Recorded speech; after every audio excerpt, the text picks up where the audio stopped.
This week on Address Unknown. I don't want to go there. It's the last place I'd want to end up. But that's where I always end up anyway. Only, it's not me talking to Pink Flamingo, but some...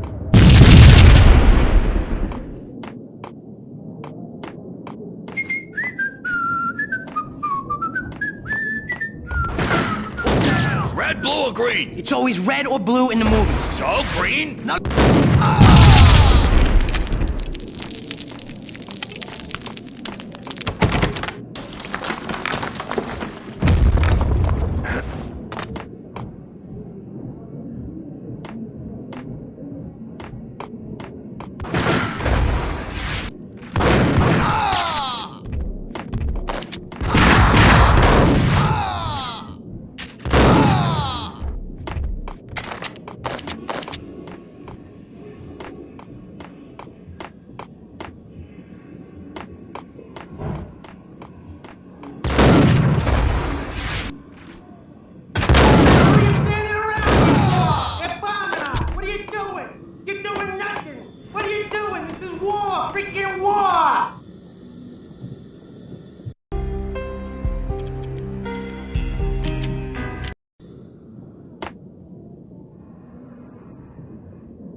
Vinny got needy. Just the man I've been killing to see. Payne?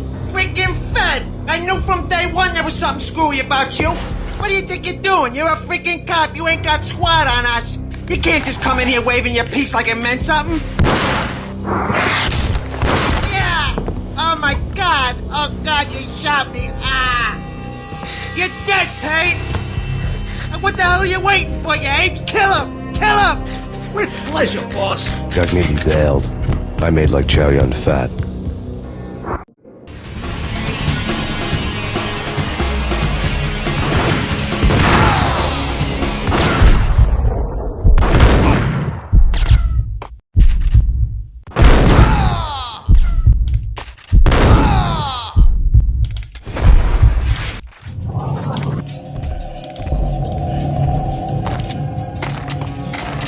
Crumpled letter lay on Gagnidi's desk.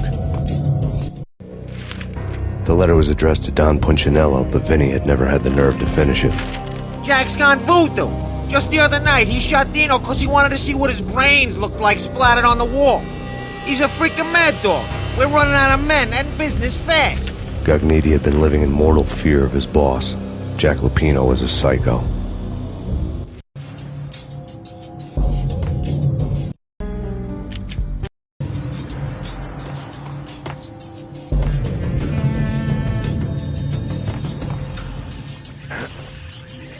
Vinny Gagnidi was running scared. He could run, but with a bullet in his stomach like a broken bottle of Tabasco, he was quickly running out of time. He knew where his boss was, and I wanted to square things up with Jack Lupino. Gagnidi would be moving fast. I don't know about angels, but it's fear that gives men wings.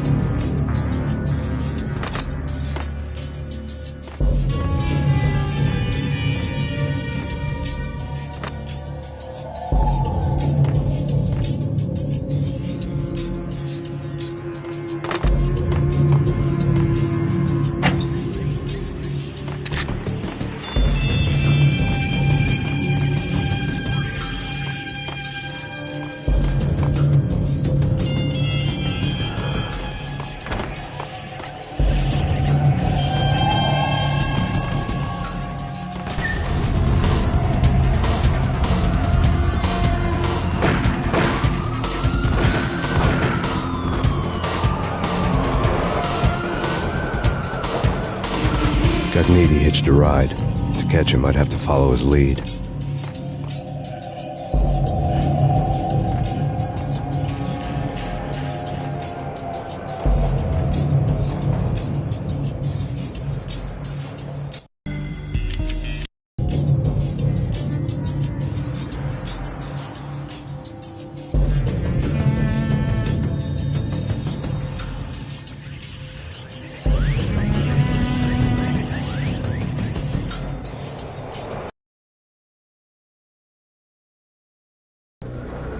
This was my second train ride of the night. The way it started didn't promise anything better than the last one. Freezing wind tearing at my face like sandpaper and razors, ice hard and slick under my hands and feet. And somewhere in the background, the wail of sirens, the city howling after me. New York sped by in fast forward. Dark rooftop water towers and a dead forest of antennas and chimneys, all a blur. When the train he was riding slowed down, Cogniti made his move.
It's Payne! He's coming down the stairs! Shoot the bastard! Okay, boss, you got it. No trouble. Hey!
Payne has nowhere left to go. We are very close to capturing him.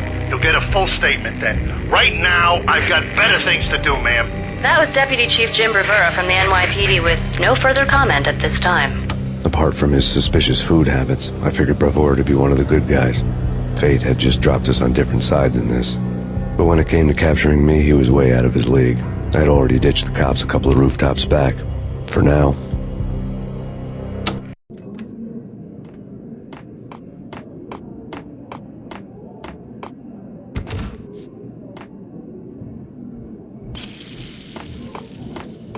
He's coming! I can hear him! Ready? Keep your guns pointed at the door. Okay, this is it.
Open, goddammit!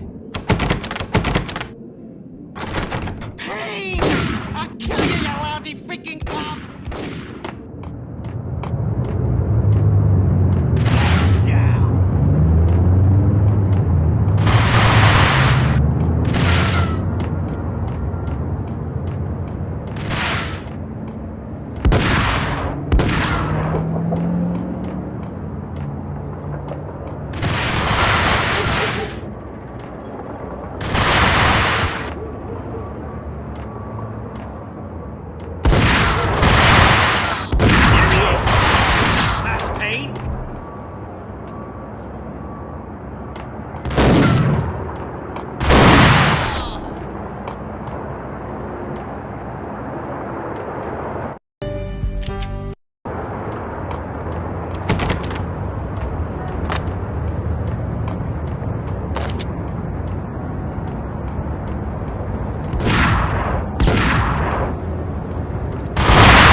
Gagniti ran out of steam in a dead-end alley with steam boiling out of the sewer grates like all the fires of hell were burning high beneath us. It was shakedown time. Where's Lupino? Screw you! Bad start, Vinny. Ah! Police brutality! I rate pretty high on that. You can't just hurt me in cold blood! Just keep telling yourself that. Listen good, Candyman.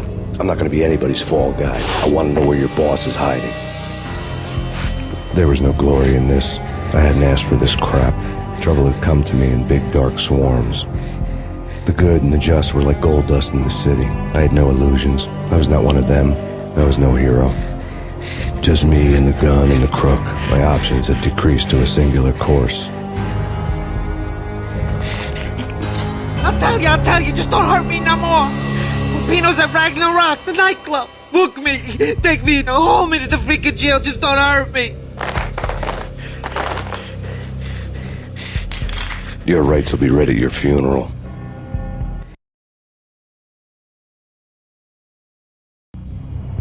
Ragnarok was Lupino's private nightclub, a den of drugs built into an old theater. I knew what waited inside. V-head junkies ready to explode in random acts of senseless violence, and Lupino's goon squad, the worst stone-cold killers this side of hell. Ragnarok was as inviting as a headache, flickering and flashing to a machine gun beat. The belly of the nightclub was a gothic theme park that began with bondage games and led to the nasty stuff from there. As subtle with its dark message as a cop killer bullet through the heart, like father, like son, just like Jack Lupino.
The book had never been a bestseller.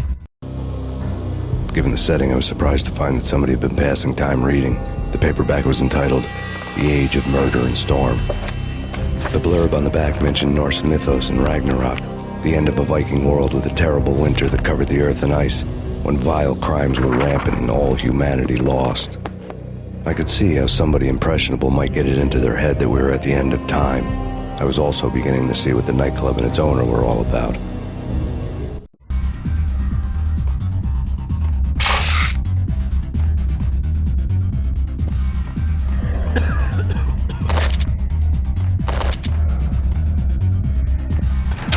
There he is.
table. The room was stacked with light reading, such as Necronomicon, Witchcraft, and Paradise Lost. Old exotic titles like Malleus Maleficarum and De Umbrarum Reini Novum Portus. Books with pentagrams on their covers, all dealing with the occult and the infernal, lying between stacks of horror videos and a couple of Ouija boards. The only thing I could take seriously was the thought of Lupino taking it seriously. He had been spending a lot of time getting intimate with the guy downstairs.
karaoke never was my scene.